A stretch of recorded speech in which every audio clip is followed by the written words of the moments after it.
tawagin? Vincent Magpale. Ano? Vincent Magpale. Sobrang may itsura, kaso ano eh. Hindi masyado nagpaplano eh. Stock knowledge. Tanong ko ano, paano mapapasubo yung babae? Pag sinusubukan mo.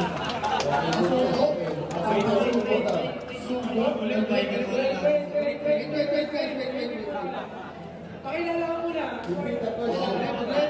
Maganda yung tanong ni Kuya. Minsan mapapali. Estudyante sa umaga, panagiro sa gabi. Respect, bro. Respect. Ganito kasi yan.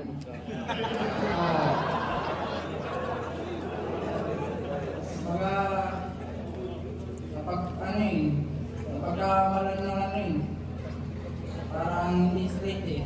Tapos, lagi ka nilang susubukan eh. Parang lagi ka nilang pinapasubo eh. Parang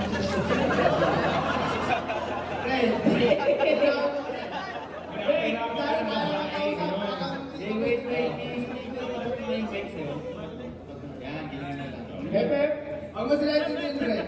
Sige, tanong mo yung mga paano mo mapapasubo yung babae pag sinusubukan ka nila? Nakasubo. Walang subo yan, tol. Nakasubo.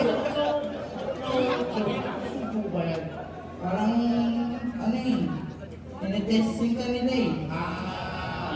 Susubukan ka.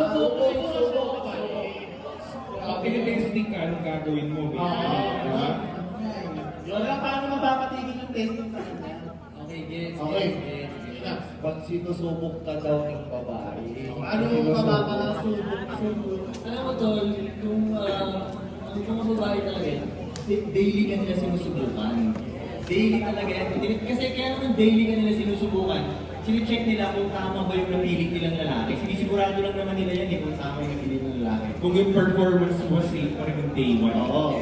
So, ano ka mag- So kung ngayon, kung sinusubukan ka talaga ng babae mo, para sa akin, huwag mo sagutin yung test.